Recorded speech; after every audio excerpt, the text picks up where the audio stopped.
오늘 말씀은 데살로니가전서 2장 13절에서 20절 말씀입니다. 이러므로 우리가 하나님께 끊임없이 감사함은 너희가 우리에게 들은 바 하나님의 말씀을 받을 때에 사람의 말로 받지 아니하고 하나님의 말씀으로 받음이니 진실로 그러하도다. 이 말씀이 또한 너희 믿는 자 가운데에서 역사하느니라. 형제들아, 너희가 그리스도 예수 안에서 유대에 있는 하나님의 교회들을 본받은 자 되었으니 그들이 유대인들에게 고난을 받음과 같이 너희도 너희 동족에게서 동일한 고난을 받았느니라. 유대인은 주 예수와 선지자들을 죽이고 우리를 쫓아내고 하나님을 기쁘시게 하지 아니하고 모든 사람에게 대적이 되어 우리가 이방인에게 말하여 구원받게 함을 그들이 금하여 자기 죄를 항상 채우매 노하심이 끝까지 그들에게 임하였느니라. 형제들아, 우리가 잠시 너희를 떠난 것은 얼굴이요 마음은 아니니 너희 얼굴 보기를 열정으로 더욱 힘썼노라. 그러므로 나 바울은 한 번, 두 번 너희에게 가고자 하였으나 사탄이 우리를 막았도다.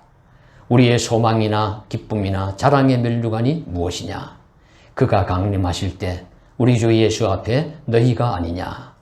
너희는 우리의 영광이요 기쁨이니라. 아멘. 읽은 책 중에 상당히 기억에 남는 것 중에 하나가 한 줄의 기적 감사일기라는 책입니다. 초등학교 교사인 양경윤 선생님이라는 분이 쓴 책인데 그 중에서 특히 이 내용이 마음에 와 닿았습니다. 본인에게도 약점이 있어서 100-1은 99가 되는 것이 아니라 0이 되는 것과 같은 깨어진 유리창 법칙이 적용될 때가 있는데 그 하나가 무엇이냐 하면은 여러 가지를 잘 하다가도 말투가 좋지 않다고 해요.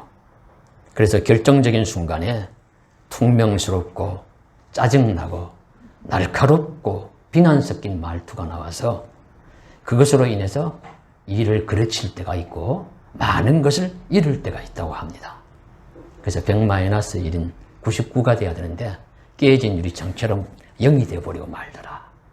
그런 내용을 이야기하면서 그러나 반대로 자신의 생활에서 여러 가지 100여 가지를 잘 나름대로 한다고 하는데 그 중에 작은 것 한 가지를 더 잘했는데 101이 되는 것이 아니라 1000이 되고 10,000이 되더라. 그 한 가지가 무엇이냐면 감사일기더란 거예요. 감사일기 하나 더 해줬는데 자신의 삶의 모습과 방식과 열매가 얼마나 풍성하게 많이 열리는지 참 놀랍다 하면서 그래서 100+1은 100일이 아니라 1000이더라 하는 이야기를 합니다. 따님 고맙습니다. 저를 엄마로 살게 해주셔서. 청님 고맙습니다. 저의 무지를 깨우쳐 주셔서. 감사일기 고맙습니다. 감사, 사랑, 희망을 가지고 살게 해주셔서. 이렇게 기록을 하면서 참 감사가 하나가 삶에 있어서 얼마나 풍성하게 하는지를 잘 증거를 해주는 그런 책이었습니다. 신약 성서에 나오는 인물 중에 가장 유명한 인물 중에 하나가 사도 바울일 것입니다. 바울은 기독교인들에게 많은 삶에 좋은 영향력을 주는 사람입니다. 그런데 바울은 우리 객관적으로 볼 때요, 예수님을 믿고 난 다음에 삶이 평안해지거나 삶이 순탄하거나 삶에 우리가 바라볼 때 부유하고 권세를 누리고 그렇게 사는 것이 아니었습니다. 오히려 그렇게 살던 사람이 예수를 믿음으로 인해 가지고 도망다니고 요거도 먹고 때로는 옥에 갇히고 때로는 말로 못할 모욕당하고 고통스럽게 고생하게 하면서 살았습니다. 그러면은 내가 예수 믿어서 평안하고 잘 사는 모습을 보여야 되는데 내 삶이 왜 이러느냐 하면서 한탄하고 원망하는 것이 아니라 그럼에도 불구하고 바울은 오히려 기뻐하고 평안을 누리고 찬송하고 감사하며 살았어요. 신기하지 않습니까? 그래서 이런 바울의 삶을 우리가 바라볼 때에 그렇게 예수 믿으면서 고통과 고난과 어려움이 많은데도 기쁨으로 살고 믿음을 지키면서 살아가는 그 삶의 근거가 무엇이냐, 그 중요한 그 하나가 무엇일까 할 때 데살로니가전서 5장 16절 18절 잘 아시는 말씀처럼 항상 기뻐하라, 쉬지 말고 기도하라, 범사에 감사하라, 이는 그리스도 예수 안에서 너희를 향하신 하나님의 뜻이니라 하는 말씀에서 보는 것처럼 기뻐하고 감사하고 기도하고 감사하면서 감사의 삶이 하나 더해짐으로써 바울의 모든 삶에서 참 평안과 기쁨과 은혜를 누리는 복된 삶이 되었다고 우리가 깨달을 수가 있습니다. 그래서 바울은 예수 믿음으로서 변화가 하나 생긴 것이죠. 오히려 예수 믿기 전에는 세상적으로 볼 때는 잘 살았는데 그때는 불만이 많았을 거예요. 아마 바울의 모습 보지 않았지만 틀림없이 바울의 모습 보면 이마에 늘 계급장을 그리고 살았을 겁니다. 그저 학식 많은 거 자랑하고 다니다가 자기보다 더 많은 사람 보면은 그냥 기죽고 세상 권세 누린다고 큰 소리 치며 살다가 더 큰 권세 가진 사람 보면 힘들어하고, 그러다가 또 예수 믿는 사람 보면서 저런 사람은 왜 또 쓸데없는 짓 해 하면서 따라다니면서 감옥에 가두고 쫓아다니려고 하니까 이마에 계급장 그리면서 인상 쓰고 불평하고 원망하면서 살았지 않겠습니까? 남을 공격하는 사람은 평안을 누릴 수가 없어요. 그런데 예수 믿고 난 다음에는 오히려 자신이 공격을 받고 큰 고마워진 고생을 당하면서도 주께서 주시는 평안을 누리고 오히려 은혜 가운데 감사하면서 살아가니까 오히려 기쁘게 살아갑니다. 감사하면서 삽니다. 하면서 자신이 모든 것이 하나님의 은혜입니다. 나에 나된 것은 오직 주의 은혜입니다. 항상 기뻐하며 기도하며 감사하며 삽니다. 여러분도 그렇게 사시기를 바랍니다. 이렇게 고백하면서 권면하면서 살아가는 것입니다. 이 바울 사도가 오늘 데살로니가 전후서도 기록을 했는데요. 이 오늘 데살로니가 교회에 보낸 편지의 일부인데 오늘 말씀에도 보시면은 13절에 우리가 하나님께 끊임없이 감사함은 그렇게 표현합니다. 하나님께 끊임없이 감사함은. 이 바울은 정말로 범사에 감사하는 사람이었어요. 예수의 사도됨을 감사하고 종됨을 감사하고 전도자됨을 감사하고 구원받음을 감사하고 여러 가지 은혜 받음을 감사하면서 삽니다. 그러면서 끊임없이 감사한다. 한 번 감사하고 두 번 불평하는 것이 아닙니다. 잠시 감사하고 금방 걱정, 비난, 원망하는 것이 아닙니다. 바울은 끊임없이 감사한다고 합니다. 늘 감사합니다. 항상 감사합니다. 그야말로 범사에 감사합니다. 우리도 이 감사를 배울 수 있기를 원합니다. 그래서 오늘 말씀에서 과연 바울이 어떤 감사를 하는지, 많은 감사를 곳곳마다 하지만은 오늘 말씀에서는 무슨 감사를 하는지 그걸 바라보면서 우리도 감사의 삶을 배울 수 있기를 간절히 소망합니다. 오늘 말씀에서 바울의 감사의 내용의 첫 번째는 이것입니다. 전도자, 설교자로서의 바울이 전하는 말씀을 데살로니가 교회가, 데살로니가 성도가 사람의 말로 받지 아니하고 하나님의 말씀으로 받으니 이것이 감사하다고 표현을 합니다. 그것이 13절 말씀에 나오잖아요. 우리가 하나님께 끊임없이 감사함은 너희가 우리에게 들은 바 하나님의 말씀을 받을 때 사람의 말씀으로 받지 아니하고 말로 받지 아니하고 하나님의 말씀으로 받음이니 진실로 그러하도다. 이 말씀이 또한 너희 믿는 자 가운데서 역사하느니라. 예, 바울은 자신이 전하는 말씀을 사람의 말로 듣지 않고 하나님의 말씀으로 성도들이 듣는 것에 대해서 감사를 표하고 있습니다. 이것은 이런 뜻입니다. 일반적으로 하나님의 말씀은 세 종류가 있습니다. 첫 번째는 기록된 하나님의 말씀입니다. 이것은 신구약 성서입니다. 신구약 성서는 하나님의 말씀입니다. 디모데후서 3장 16절의 말씀처럼 모든 성경은 하나님의 감동으로 된 것으로 교훈과 책망과 바르게 함과 의로 교육하기에 유익하다고 말씀하시면서 모든 성경은 비록 사람이 기록했을지라도 하나님이 감동으로 주신 것이기 때문에 하나님의 말씀이라고 가르쳐 주시고 있습니다. 성서가 무엇이냐? 그 첫 번째 대답은 기록된 하나님의 말씀입니다. 그래서 오늘날 또 이 성서는 기록된 하나님의 말씀으로서의 그 지위가 흔들림 없이 유지되고 있습니다. 성서는 기록된 하나님의 말씀입니다. 두 번째로 하나님의 말씀은 육신이 되어 세상에 오신 예수 그리스도가 하나님의 말씀입니다. 요한복음 1장 14절에 말씀이 육신이 되어 우리 가운데 거하심에 우리가 그의 영광을 보니 아버지의 독생자의 영광이요 은혜와 진리가 충만하더라. 예수님은 말씀이 육신이 되어서 이 세상에 오신 분입니다. 말씀 덩어리예요.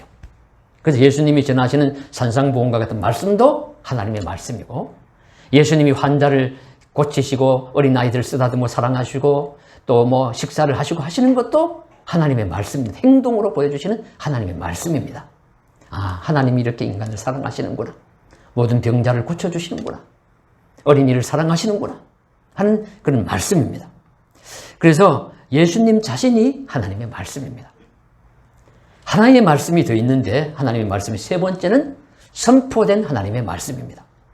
즉 예수님이 아니지만, 하나님이 아니지만 성서와 예수님의 기초에서 전하여진 전도자, 설교자, 목회자 등이 전하는 말씀이 하나님의 말씀입니다. 여러분 성경을 보십시오.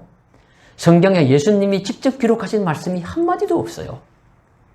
누군가를 통해서 기록이 되어 있습니다. 마태가 기록한 말씀을 마태복음이라고 합니다. 마가가 기록해서 전하는 말씀을 마가복음이라고 합니다. 누가, 요한, 베드로 다 마찬가지입니다. 그럼 바울 서신은 바울이 워낙 말씀을 많이 기록했기 때문에 그러면 혼동이 되니까 수신자의 이름을 따서 로마서, 고린도전후서, 갈라디아서, 데살로니가 전후서, 디모데전서, 빌립보서 이렇게 한 것이지만 다 바울 서신입니다. 바울을 통해서 전해진 하나님의 말씀입니다. 그러니까 누군가 사람을 통해서 하나님의 말씀이 전해졌습니다. 그런데 그것을 우리가 읽으면서 전해진 하나님의 말씀을 바울이 이야기했다고 하지만은 그 배경에는 하나님이 말씀하셨다고 믿는 것입니다. 요한이 전한 말씀이지만은 요한이 이야기한다고 생각하지 않고 바로 주께서 말씀하신다고 우리는 기억합니다. 바로 그것입니다. 이와 같이 하나님께서 선포자를 통해서 말씀하시기 때문에 성서시대 이후로 믿는 자, 설교자, 전도자를 통해서 선포된 말씀도 하나님의 말씀입니다. 그런데 종종 이것은 시비를 받기도 합니다. 사도행전 7장에 나오는 스데반의 설교가 그렇습니다. 스데반이 분명히 구약 성서의 기초에서 하나님의 말씀을 전했고 성령이 충만해서 하나님의 말씀을 전했습니다. 그러면 하나님의 말씀입니다. 그러면 내게 불리하든지 내가 듣기에 거북하든지 간에 하나님의 말씀으로 받아야 됩니다. 그런데 유대인들은 자신들을 공격하는 투가 되니까 하나님의 말씀으로 받지 않고 인간의 말로 들었습니다. 저 스데반이 우리를 공격하는구나. 그래서 화가 나서 분이 나서 돌을 들어서 던져서 죽이고 맙니다. 하나님의 말씀을 하나님의 말씀으로 받지 않은 겁니다. 잘못된 것이죠. 바울이 오늘 감사하는 내용은 그것입니다. 본인이 전한 하나님의 말씀인데 이것을 사람의 말로 듣지 않고 하나님의 말씀으로 들었다. 이것이 얼마나 감사한지. 하나님의 말씀으로 들으니까 교회 안에 생명의 역사가 일어납니다. 신실한 봉사가 일어납니다. 거룩한 소망이 생겨납니다. 사랑의 수고가 있습니다. 그 소문이 데살로니가 교회나 지역뿐만이 아니라 다른 인근 모든 지역에까지 퍼집니다. 그러니까 이 바울이 이 사실이 얼마나 감사한지요. 그래서 감사를 표현하는 것입니다. 여러분이 내가 나를 통해서 전하는 말씀을 사람의 말로 듣지 않고 하나님의 말씀으로 받고 그 말씀이 교회 안에서 역사하니까 이 얼마나 감사한지 모르겠다고 그 감사의 이유와 내용을 밝히고 있습니다. 오늘날도 그렇습니다. 오늘날 설교자들이 전하는 말씀도 그렇습니다. 여기에는 전제가 있습니다. 전제 조건은 잘하느니 못하느니 지루하니 재미있느니 없느니 이런 다양한 평가가 나올 수 있지만 그것이 분명히 신구약 성서와 그리고 예수님의 삶과 말씀에 정확히 근거한 것이라면 하나님의 말씀입니다. 사람의 말이 아닙니다. 하나님의 말씀으로 들어야 합니다. 그래야 교회 안에 능력으로 역사하고 선한 역사가 일어날 수 있을 것입니다. 하나님이 원하시는 놀라운 일들이 일어날 수 있습니다. 그러므로 우리 교회도 그런 역사가 일어나기를 간절히 소원합니다. 바울이 데살로니가 교회에 전한 말씀처럼 분명히 하나님의 뜻에 어긋나지 않고 합당한 내용이 전해지길 원하고, 그리고 그것을 오늘 내게 주시는 하나님의 말씀으로 듣고 힘써 지키며 살아갈 수 있는 은총의 역사가 일어나기를 간절히 원합니다. 주여, 우리들에게도 그런 은혜를 주시고 이 사실을 감사하며 살게 하여 주옵소서. 기도하면서 나아갈 수 있기를 간절히 소망합니다. 두 번째로 바울의 데살로니가 교회에 대한 감사는 이것입니다. 그들은 지금 데살로니가 교회는 헬라 지역에 있는 교회입니다. 그러니까 빌립보로 갔다가 데살로니가로 내려왔죠. 헬라 지역의 북동쪽에 있는 그런 지역인데, 그곳은 헬라 사람들이 많이 살고 있어요. 그러니까 헬라인들이 많이 예수를 믿었습니다.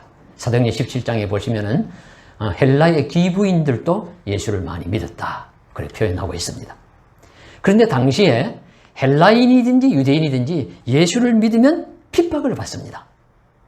예수를 믿으면 고난을 받아요.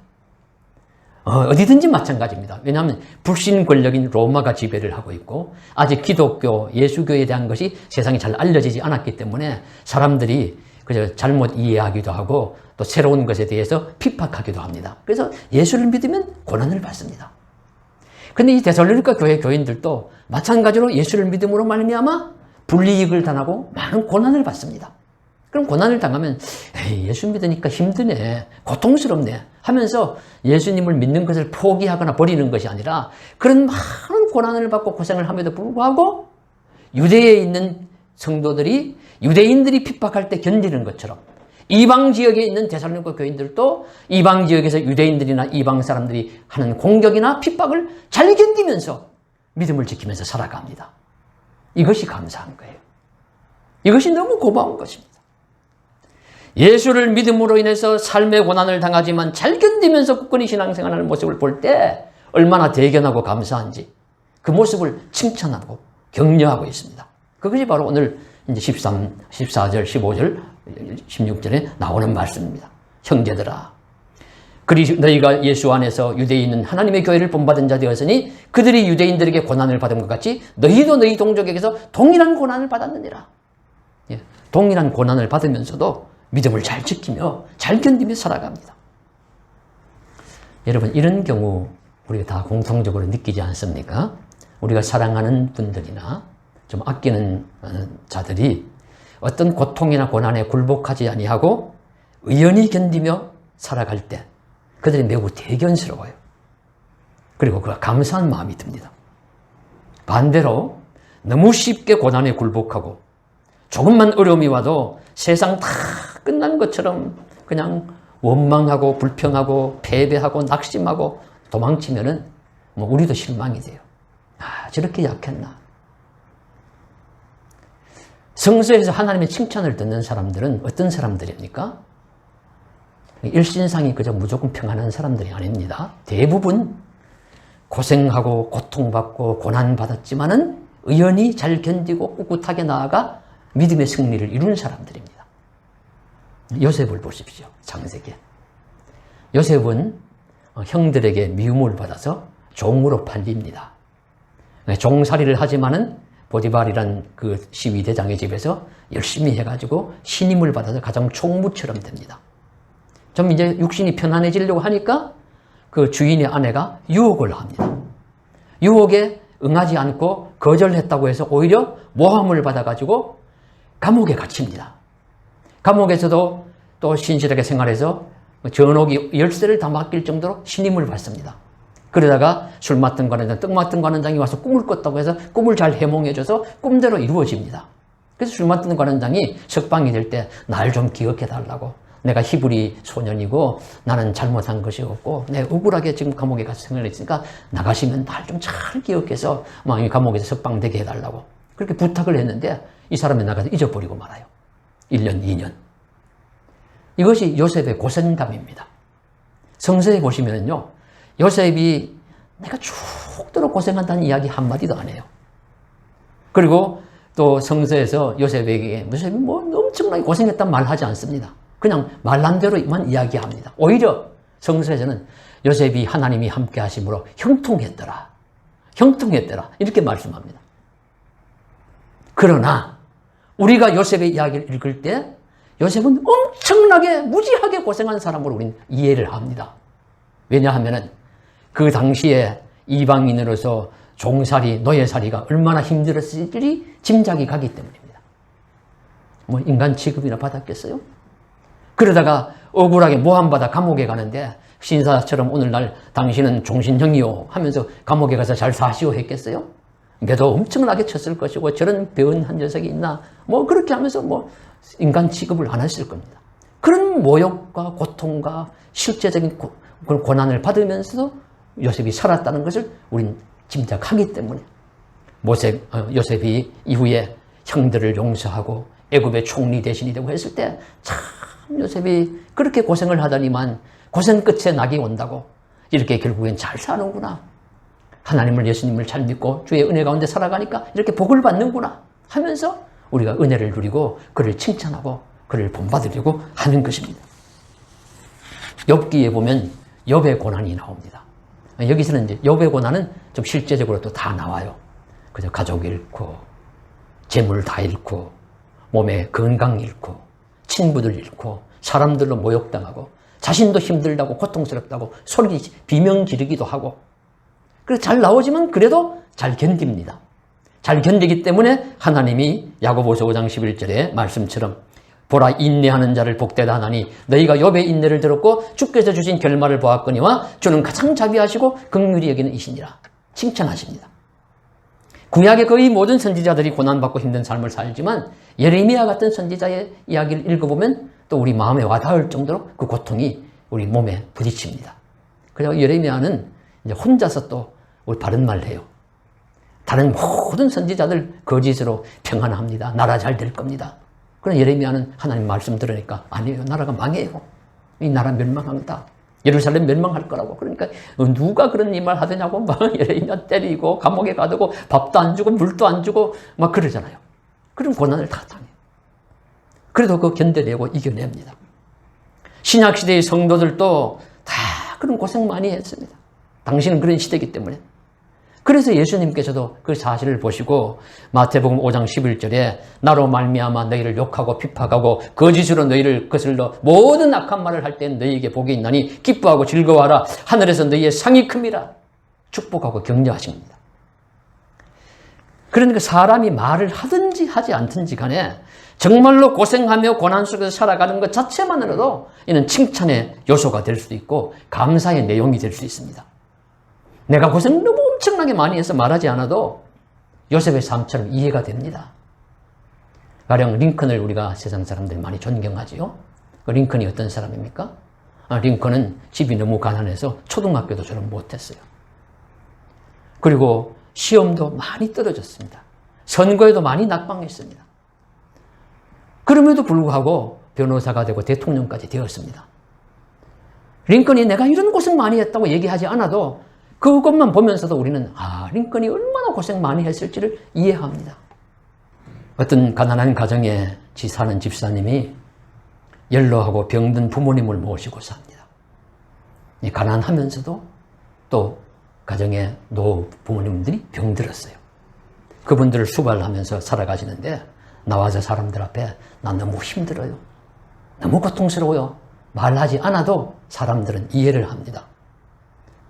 연로하고 병든 부모님을 모시고 가난한 살림 가운데서 얼마나 힘들까? 그럼에도 저렇게 표현 안 하고 밝게 사네.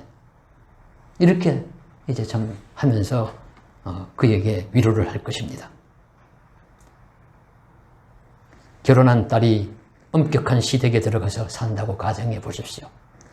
청청시야 어른들 모시고 많은 고생하면서 살아가는 것이 뻔한데도 집에 와서는 그런 내색하지 않고 나 괜찮아요. 잘 지내고 있어요. 라고 하면 부모의 마음이 소위 말하면 짠하다 그럴 거 아니에요? 얘가 참 많이 힘들 텐데 우리 딸이 많이 컸구나. 어떻게 저렇게 의연할까? 이렇게 하면서 또 부모는 딸을 대견하게 생각하고 감사하게 여깁니다. 오늘날 또 고생하시며 사시는 성도 여러분, 아무도 알아주지 않는다고 내 삶에 고난이 너무 많다고 슬퍼하거나 낙심하거나 너무 억울해하지 마십시오. 우리의 어려움을 사람들이 말하지 않아도 알고 있습니다. 혹시 사람들은 몰라주어도 하나님은 다 알고 계십니다. 내가 안다. 너의 어려움과 너의 고통과 너의 눈물을 다 보고 있고 다 알고 있다. 그렇게 하실 겁니다. 그런 가운데서도 낙심하지 않고 절망하지 않고 살아가는 우리의 모습을 하나님은 자랑스럽고 대견하게 여길 것일 겁니다. 요셉의 고난을 아신 것처럼, 룻의 고생을 보고 계시는 것처럼, 욥의 고통을 헤아리신 것처럼, 데살로니가 교회들의 고난의 견딤을 바울이 알고 있는 것처럼 하나님은 오늘 우리들의 고생과 고난도 보시고 기억하시고 헤아리십니다. 그 중에서도 선지자들이나 초대교회 교우들처럼 주님 위해서 고생하고 고난받아서 담대하게 견디고 견고하게 살아가면 주님의 칭찬이 더 커질 것입니다.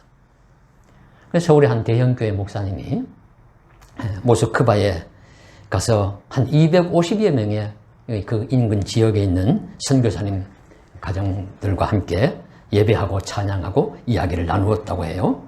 그런데 그들이 참 눈물로 기도하고 감사하고 찬양하는 걸 모습을 보면서 본인이 큰 은혜를 받았다고 합니다.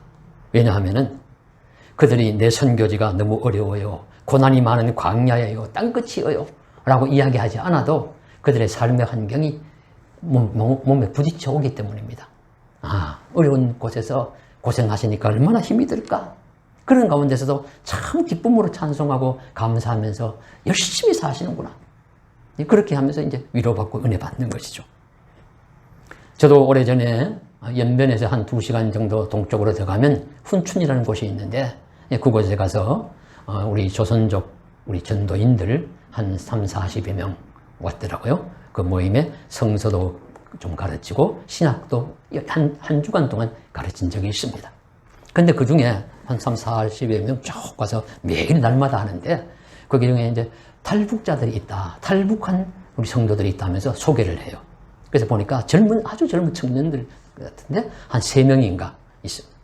3명인가 뭐 여성들이었던 것 같습니다. 3명 있는데 그들이 보면서 우리 삶이 너무 힘들어요. 우리 너무 두려운 가운데 살고 있어요. 라고 이야기하지 않고 그냥 웃으면서 인사하는데도 마음이 그냥 탁 와서 부딪히는 거예요. 얼마나 고생하면서 얼마나 고통스럽게 살아갈까.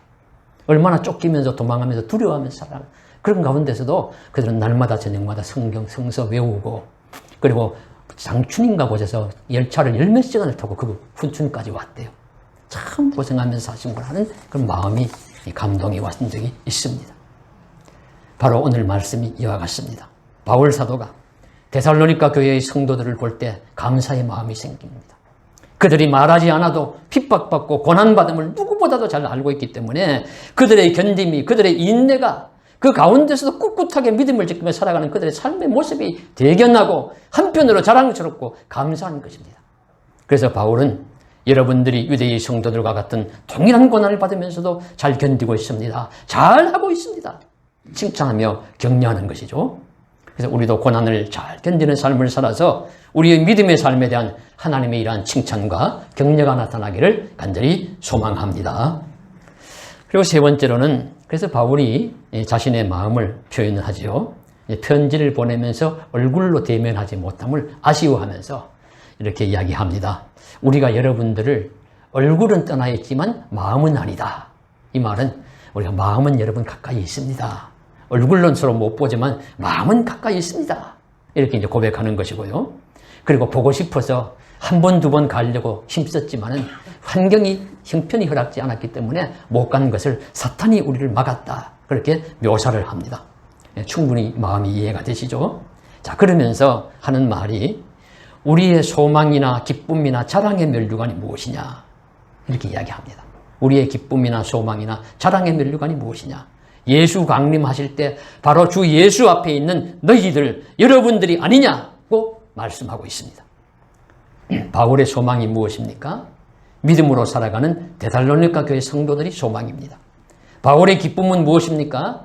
어려운 가운데서도 믿음을 지키는 데살로니가 교회 성도들입니다. 기쁨입니다. 바울의 자랑의 면류관이 무엇입니까? 역시 아무리 어렵고 힘들어도 예수님 사랑하며 교회를 아끼며 살아가는 데살로니가 성도 여러분이라고 말씀하고 있는 것입니다. 믿음 안에서 소망이나 자랑이나 면류관은 다른 무엇이 아니라 바로 성도 한 사람 한 사람이라는 사실을 말씀하고 있습니다. 하나님은 또 교회는 사람을 중요시 여깁니다. 교회에서는 무엇보다도 성도가 가장 소중합니다. 다른 것이 아닌 성도 한 분 한 분이 소망이고 기쁨이고 자랑의 면류관이기 때문입니다.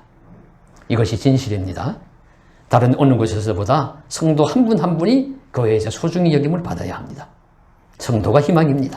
성도가 기쁨의 내용입니다. 성도가 면류관이라는 사실을 우리는 한 사람의 성도로서 결코 잊어서는 안 될 것입니다. 그러면서 말씀을 맺습니다. 이 말씀을 읽으시면서요, 이런 은혜를 받으시길 바랍니다. 우리가 우리 자신을 무익하게 여기면 안 되겠다. 우리가 우리 자신을 무익하게 여기면 안 돼요. 나이가 많다고? 이제 난 나이가 많아서 쓸모가 없어. 혹시 가진 것이 적다고? 나는 가진 것이 적기 때문에 별 소용없는 사람인 것 같아. 때로는 병들었다고?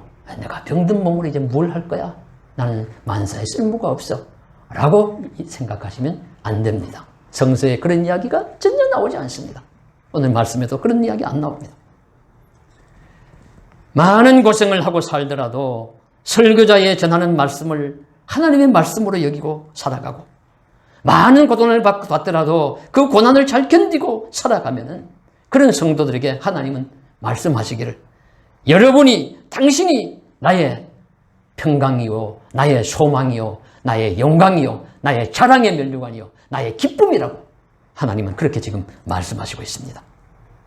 우리들을 향한 위로와 격려의 메시지입니다. 오늘날 코로나 시대를 당하여서 잘 믿음으로 견디는 것도 칭찬의 요소가 될 수 있습니다.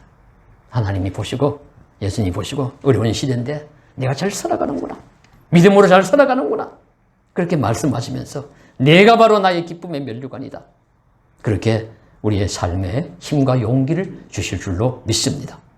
진정 우리는 우리를 사랑하시는 하나님의 기쁨과 자랑의 면류관 같은 그런 귀한 존재라는 사실을 믿고 더욱 용기를 내어서 믿음으로 잘 살아갈 수 있기를 간절히 소망합니다. 기도드리겠습니다.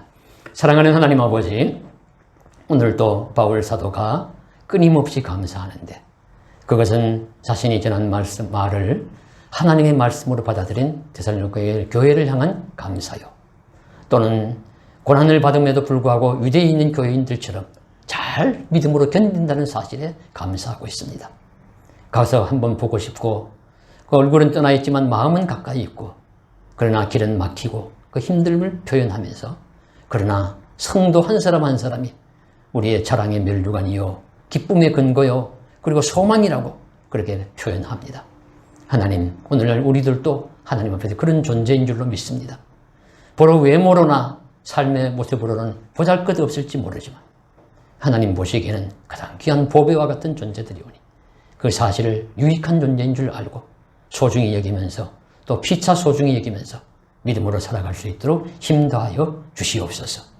예수님 이름 받들어 간절히 기도드리옵나이다. 아멘.